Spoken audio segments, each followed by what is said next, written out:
Disappointment wears you down. And when you wake up the next morning, your mind is damaged. Not broken, but damaged. And most people ignore it. They just push through, wondering why they feel weaker every single day. Here's what nobody tells you. Your mind isn't a machine that runs forever without maintenance. It's more like a house. And every day that house takes damage. A storm hits it. The foundation settles. The walls get scratched. The roof gets worn. And if you don't fix the damage, eventually the whole thing collapses. The ancient Stoics understood this better than anyone. These weren't soft philosophers sitting in comfortable rooms talking about theories. These were men who faced real damage. Marcus Aurelius ruled Rome while dealing with wars, plagues, and betrayals. Epictetus was a slave whose leg was broken by his master. Seneca watched everything he built get torn away from him. They knew about damage, and they knew something else. You either repair your mind every morning, or you let it crumble. This isn't about being perfect. This isn't about never getting hurt. Life will hurt you. That's guaranteed. The question is, will you fix the damage, or will you let it pile up until you can't function anymore? Today, I'm giving you 12 simple repairs, not complicated philosophy, not fancy techniques that require an hour of your morning. Simple fixes that anyone can do. Each one targets a different kind of damage, and together they'll keep your mind strong enough to handle whatever today throws at you. Seneca said something that changed how the Stoics saw every morning. Begin at once to live, and count each separate day as a separate life. Every morning is a fresh start, but only if you actually start fresh. Only if you fix yesterday's damage instead of dragging it into today. Before we start, hit that like button, share this video with someone who needs their mind repaired, and subscribe to this channel because we're not here to entertain you, we're here to rebuild you. And don't skip any part of this video. Marcus Aurelius wrote in his private journal every morning, not to inspire others, to repair himself, to fix the damage before he stepped into a world that would damage him again. He understood that mental strength isn't something you have or don't have. It's something you build every single morning. Your mind is damaged right now. That's not an insult. That's reality. The only question is, are you going to fix it or ignore it? Type this in the comments if you're ready. I fix my mind every morning. Number 1. Throw out yesterday's trash. You wake up, and the first thing your brain does is hand you yesterday's garbage, the argument you had, the mistake you made, the opportunity you missed, the embarrassing thing you said. Your mind dumps it all right back in your lap like it just happened 5 minutes ago. And here's what most people do. They pick it up. They carry it. They spend their entire morning replaying it, analyzing it, beating themselves up over it. Then they wonder why they feel heavy before they even get out of bed. Seneca watched people do this their entire lives. Carry trash from yesterday into today, from last week into this week, from years ago into right now. And he said something simple but powerful. True happiness is to enjoy the present without anxious dependence upon the future. But you can't enjoy the present when you're dragging the past behind you. Here's the truth about yesterday. It's done. Completely done. You can't change what happened. You can't unsay what you said. You can't undo what you did. The only thing you can control is whether you're going to keep carrying it or not. Think about actual trash. You wouldn't take yesterday's garbage out of the bin and carry it around with you all day. That would be insane. Yet that's exactly what you do with mental trash. You pull it out of yesterday and carry it into today, then into tomorrow, then into next week. Your mind becomes a landfill of old garbage that should have been thrown out a long time ago. The Stoics practiced something every morning. They would consciously let go of yesterday. Not by pretending it didn't happen, not by suppressing it, but by acknowledging it and choosing not to carry it forward. They understood that yesterday has no power in today unless you give it that power. Here's your first repair. Take 30 seconds. Right after you wake up, before you check your phone, before you start thinking about your day, ask yourself this question. What am I carrying from yesterday that I don't need to carry today? Maybe it's a conversation that went wrong. Maybe it's a mistake at work. Maybe it's something someone said to you. Whatever it is, name it. Then say out loud or in your head, "That's done. I'm not carrying it anymore." It sounds too simple to work. But here's what happens. When you consciously release something, you're telling your brain, "This no longer gets space in my head. I'm not giving it attention. I'm not feeding it energy. It's trash, and trash goes out." You can't fill your day with new good things if your mind is still full of old bad things. Empty the trash first, every single morning. If this hit you, drop this below. Yesterday is trash, today is fresh. Number 2. Check your foundation first. You wake up and immediately start piling things on. Tasks, responsibilities, commitments, goals, expectations. You stack them higher and higher without ever asking one simple question. Can I actually carry all of this today? Then by noon, you're overwhelmed. By evening, you're exhausted. And you think something's wrong with you. But nothing's wrong with you. You just tried to carry more than your foundation could support. Epictetus taught something that sounds obvious, but almost nobody does. First, say to yourself what you would be, then do what you have to do. In other words, know what you're actually capable of before you promise to do everything. Know your foundation before you start building on it. Think about construction. Before you build a house, you check the foundation. You test the ground. You make sure it can support the weight you're about to put on it. If you don't, the whole thing collapses. Your mind works exactly the same way. Some days your foundation is solid. You slept well. You feel good. Your mind is clear. You can handle more. Other days your foundation is weak. You're tired. You're stressed. You're already carrying damage from yesterday. You can't handle as much. And that's not weakness. That's reality. But here's what most people do. They ignore the foundation. They promise to do 10 things when they can realistically do 3. They say yes to everything when they should be saying no to most things. They overload a weak foundation and then feel like failures when it cracks. Marcus Aurelius ruled an empire, but even he had to check his foundation every morning. He'd write in his journal about what he could realistically handle that day, not what he wished he could handle, what he actually could. And on the days when his foundation was weak, he'd adjust. He'd carry less. He'd focus on what mattered most and let the rest wait. Here's your second repair.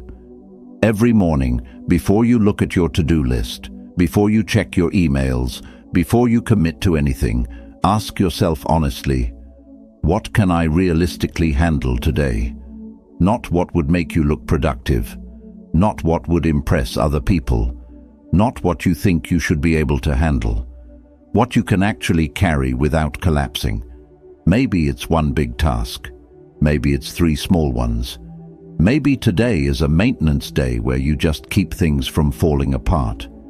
That's okay. Better to do less well than to do everything badly and hate yourself by the end of the day. The Stoics weren't superhuman. They just knew their limits and respected them. They built only what their foundation could support. And when the foundation was weak, they didn't pretend it was strong. They adjusted. Check your foundation first. Then decide what to build on it, not the other way around. Number 3. Fix small problems before they get big. There's a small worry in the back of your mind. Nothing major, just a little thing. A conversation you need to have, a bill you need to pay, a decision you need to make. It's small, so you ignore it. You'll deal with it later. You'll handle it when you have time. You'll get to it eventually. Then days pass. That small worry grows. It gets louder. It starts taking up more space in your head. Now it's not just a small thing. It's a constant background noise, and you're still ignoring it. Until one day, it's not small anymore. It's massive. It's overwhelming. And now you're drowning in something that could have been fixed in 5 minutes if you'd dealt with it when it first appeared. Marcus Aurelius understood this better than anyone. He wrote, "Confine yourself to the present, not because the past and future don't matter, but because right now is where you have power. Right now is when problems are still small enough to fix." Think about a crack in a wall. When it first appears, it's tiny. You can seal it in seconds. But if you ignore it, water gets in. The crack spreads. It gets deeper. It gets wider. Eventually, the entire wall collapses. And fixing a collapsed wall is 1,000 times harder than sealing a small crack. Your mind works the same way. A small worry is a crack. A small fear is a crack. A small doubt is a crack. And if you catch it early, it's easy to fix. But if you ignore it, it spreads. It grows. It becomes structural damage. Here's what most people do. They wait until problems are huge before they deal with them. They avoid the small, uncomfortable conversation until it becomes a massive conflict. They ignore the small financial issue until it becomes a crisis. They dismiss the small health concern until it becomes an emergency. And then they wonder why their life feels like it's always on fire. The Stoics didn't wait. When they noticed something wrong, they fixed it immediately. Not because they were brave, because they were smart. They knew that small problems fixed early stay small. Small problems ignored become big disasters. Here's your third repair. Every morning, identify one small problem. One thing that's starting to worry you. One thing you've been avoiding. One thing that's creating a crack in your mind. Then fix it today. Not this week. Today. Make the phone call you've been putting off. Send the text you've been avoiding. Pay the bill that's been sitting there. Have the conversation that's been making you anxious. Whatever it is, deal with it while it's still small. Don't wait for problems to get big. Big problems require big solutions. Small problems require small actions. And you have time for small actions right now. Number 4. Get rid of what's hurting you. There's something in your life that's slowly poisoning you. You know exactly what it is. Maybe it's a toxic person who drains your energy every time you talk to them. Maybe it's a bad habit that's destroying your health. Maybe it's a job that's killing your soul. Maybe it's a lie you keep telling yourself. You know what it is. And you're keeping it anyway. Why? Because removing it is uncomfortable. Because it's familiar. Because you're scared of what life looks like without it. So, you hold on to the thing that's hurting you and wonder why you feel worse every day. Seneca was one of the richest men in Rome. He had wealth, power, influence, but he knew something most people don't understand. Anything you can't let go of owns you. So, he practiced voluntary poverty. He'd give away his possessions. He'd live simply. Not because he hated wealth, but because he refused to be controlled by it. He removed what could poison him before it did. Think about poison in your body.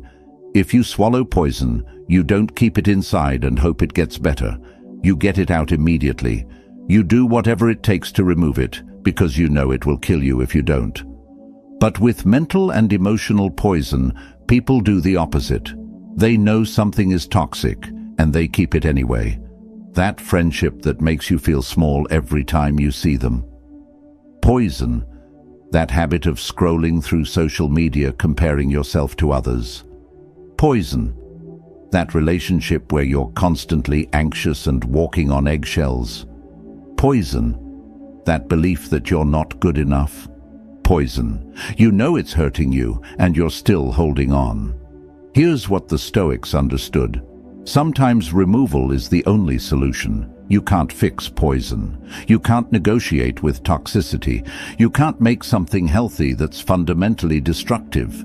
You can only remove it. Epictetus said it plainly. Make the best use of what is in your power and take the rest as it happens. Part of what's in your power is deciding what gets access to your life, what gets space in your mind, what gets to influence your emotions. And when something is poisoning you, removing it is absolutely in your power. Here's your fourth repair. Identify one thing in your life that's slowly poisoning you. Be honest. You know what it is. Then make a plan to remove it. Not someday. This week. Maybe you can't remove it instantly. Maybe it takes planning. That's okay. But start the removal process today. Set the boundary. Have the conversation. Make the change. Begin the detox. You can't heal while you're still consuming poison. And you can't build a strong mind while toxic things are rotting it from the inside. Get rid of what's hurting you, even if it's hard, even if it's scary, even if part of you wants to keep it. Your mental health is worth more than your comfort. Let me see this affirmation below. I remove what's poisoning me. Number 5. Decide what you won't break. You compromise on everything, and that's why nothing in your life feels solid. Someone asks you to do something that violates your values, and you do it anyway because saying no is uncomfortable. You set a boundary, but then you let people cross it because you don't want conflict. You make a promise to yourself, but you break it the moment it gets difficult. You bend on everything. And when everything bends, everything breaks. Cato the Younger understood something most people never learn. Some things must be unbreakable or nothing matters. He had principles that were non-negotiable, not because he was rigid, but because he knew that if he compromised on what mattered most, he'd end up compromising on everything. When Julius Caesar offered to spare his life if he'd just accept Caesar's rule, Cato refused. He chose death over compromise. That sounds extreme until you understand what he was protecting, his integrity, the one thing that, if lost, meant nothing else mattered. He'd rather die with his principles intact than live without them. You're not going to face that kind of choice, but you face smaller versions every single day, and every time you compromise on what you said was important, you're training yourself that nothing is actually important. You're teaching yourself that your word means nothing, that your boundaries are suggestions, that your values are negotiable. Think about a building. It has load-bearing walls. These walls hold everything up. If they crack, the entire structure collapses. You can renovate other walls. You can change the paint. You can move furniture. But the load-bearing walls must stay solid, or the whole building falls. Your principles are your load-bearing walls. They're what holds everything else up. Your self-respect, your relationships, your sense of purpose, your mental health. All of it depends on those core principles staying solid. And every time you compromise them, you're cracking a load-bearing wall. Here's your 5th repair. Every morning, decide on 3 things you absolutely will not compromise on today. Not guidelines, not goals, non-negotiables. Maybe it's, I will not lie, even if the truth is uncomfortable. Maybe it's, I will not skip my workout, no matter how I feel. Maybe it's, I will not let people disrespect me, even if it creates conflict. Whatever they are, write them down. Say them out loud. Make them real. Then when the day tests you, and it will test you, you already know the answer. You already decided. There's no negotiation. There's no just this once. The wall doesn't bend. Marcus Aurelius had one simple rule that guided everything. Waste no more time arguing about what a good man should be. Be one. He didn't debate principles. He lived them unbreakably. Decide what you won't break. Then don't break it. Not today. Not ever. Number 6. Let the pressure out. You're holding everything inside. The stress, the anger, the fear, the truth you're too scared to say, the feelings you're too proud to admit. You're sealing it all in, thinking that's strength, thinking that's control. But it's not. It's a pressure cooker, and pressure cookers explode. Marcus Aurelius ruled the most powerful empire in the world. He had to appear strong, composed, in control at all times. But he knew something crucial. If you don't release pressure, it will destroy you from the inside. So, every morning, he wrote in his journal, brutal truths, real fears, honest struggles. He gave the pressure a way out before it tore him apart. Think about a sealed container. Put heat and pressure inside it with no release valve, and eventually it bursts. The container doesn't get stronger by holding more pressure. It gets destroyed by it. Your mind works the same way. That argument you need to have but keep avoiding. Pressure building. That emotion you're suppressing because you think showing it makes you weak. Pressure building. That truth you're hiding because you're afraid of how people will react. Pressure building. Every day you hold it in, the pressure increases. And one day, something small will happen and you'll explode over something that doesn't even matter because you've been holding in everything that does. Here's what most people believe. If I just hold it together, the pressure will go away on its own. It won't. Pressure doesn't disappear. It either gets released in a controlled way or it explodes in a destructive way. Those are your only two options. Epictetus taught his students something uncomfortable. If you want to improve, be content to be thought foolish and stupid. You know what that means in practice? Say the uncomfortable thing. Admit the truth, even if it makes you look weak. Let the pressure out, even if it's not pretty, because holding it in to look strong actually makes you weak. Here's your 6th repair. Every morning, release one piece of pressure. Say one uncomfortable truth, either to yourself or to someone else. Maybe it's admitting, I'm overwhelmed and I need help. Maybe it's telling someone, what you said yesterday hurt me. Maybe it's confessing to yourself, I'm scared and I don't know what I'm doing. Maybe it's having the conversation you've been avoiding for weeks. It doesn't have to be dramatic. It just has to be honest. You're not looking for a solution. You're not trying to fix everything. You're just letting some pressure out so it doesn't build to the point of explosion. Strong people don't hold everything in. Strong people know when to release pressure before it destroys them. There's a massive difference between emotional control and emotional suppression. One keeps you stable, the other keeps you on the edge of collapse. Let the pressure out, not because you're weak, because you're smart enough to know what happens when you don't. Number 7. Have a backup plan. You're living like nothing will ever go wrong. And that's why when something does go wrong, you completely fall apart. You have one plan, one path, one expectation, and you're emotionally invested in everything working out exactly the way you want it to. Then reality shows up. The plan fails, the path closes, the expectation shatters, and you have nothing, no backup, no alternative, no idea what to do next. So, you panic. The Stoics practiced something every morning that most people think is negative, but is actually the smartest thing you can do. They imagined things going wrong, not to torture themselves, to prepare themselves. They called it premeditatio malorum, the premeditation of evils. And it gave them something most people never have, a backup plan before they needed one. Seneca would wake up and think, what if I lose my wealth today? What would I do? How would I respond? What if my friends betray me? What if my health fails? What if my plans collapse? He wasn't being pessimistic. He was being strategic, because when those things actually happened, and they did, He didn't fall apart. He already knew what to do. Think about a building with no emergency exits. Everything's fine until there's a fire.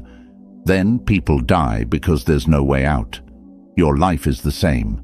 Everything feels fine until something goes wrong. And if you have no backup plan, no emergency exit, no alternative path, you're trapped. Here's what unprepared people do when things go wrong. They freeze, they panic, they make terrible decisions because they're operating in crisis mode with no plan. Meanwhile, prepared people stay calm, not because they're better people, because they already thought through this scenario. They already know their next move. Marcus Aurelius faced wars, plagues, betrayals, and constant crises. But he wrote something powerful. You have power over your mind, not outside events. Realize this, and you will find strength. Part of that power is preparing your mind for what could happen before it does. Here's your 7th repair. Every morning, think of one thing that could go wrong today. Just one. Then spend 30 seconds deciding what you'd do if it happened. What if the meeting goes badly? Already know how you'll respond. What if you don't get the answer you want? Already have plan B ready. What if someone says no? Already know what you'll do next. What if you fail? Already know how you'll recover. You're not manifesting problems. You're removing panic from the equation. Because when things go wrong, and they will, you won't have to figure out what to do while you're drowning. You'll already know. Backup plans aren't pessimistic, they're smart. And they're the difference between people who survive crises and people who get destroyed by them. Number 8. Clear the junk first. Your phone is on your nightstand. Your alarm goes off. And before your eyes are fully open, before you've taken a full breath, before you've had a single thought of your own, your hand reaches for it. And in that moment, you've lost the day. Within seconds, your mind is flooded. Emails, messages, news, other people's opinions, other people's problems, other people's emergencies. Your brain, which was fresh and clear 30 seconds ago, is now cluttered with information that has nothing to do with what you need to do today.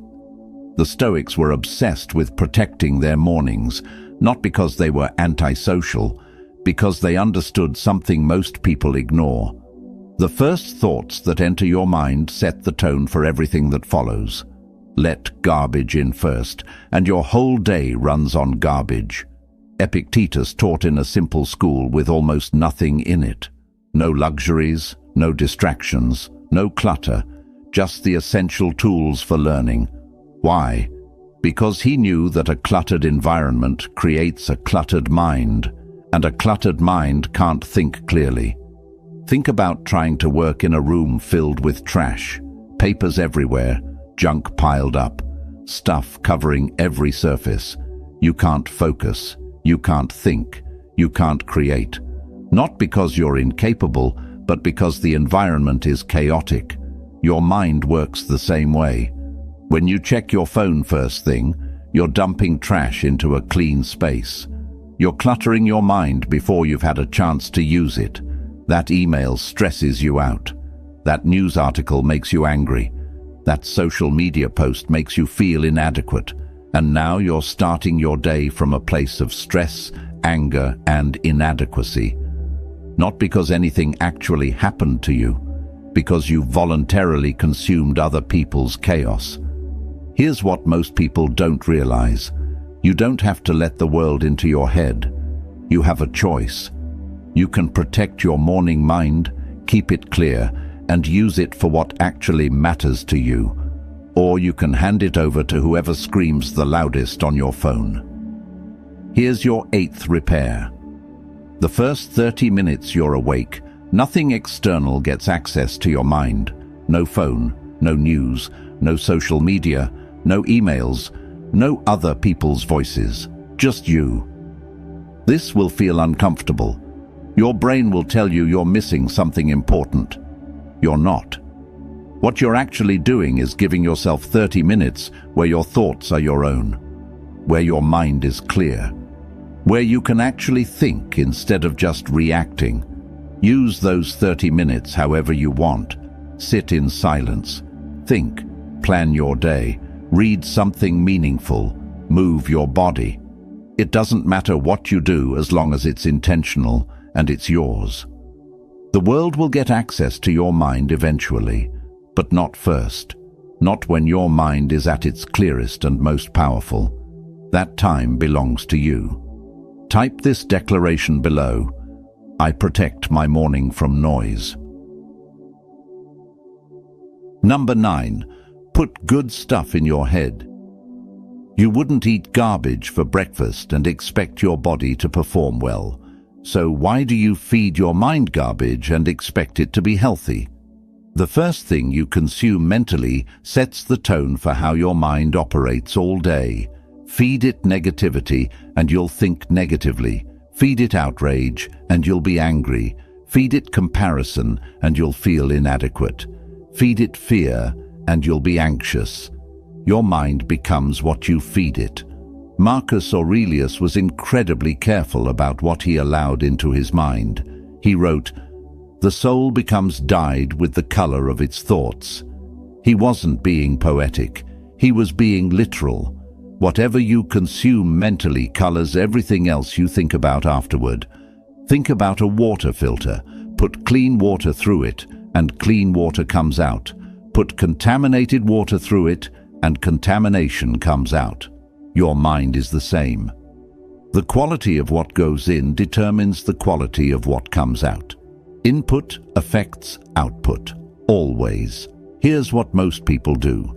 They start their day with junk, scrolling through social media, seeing everyone else's highlight reel, reading news designed to make them afraid and angry, consuming content that's entertaining but empty.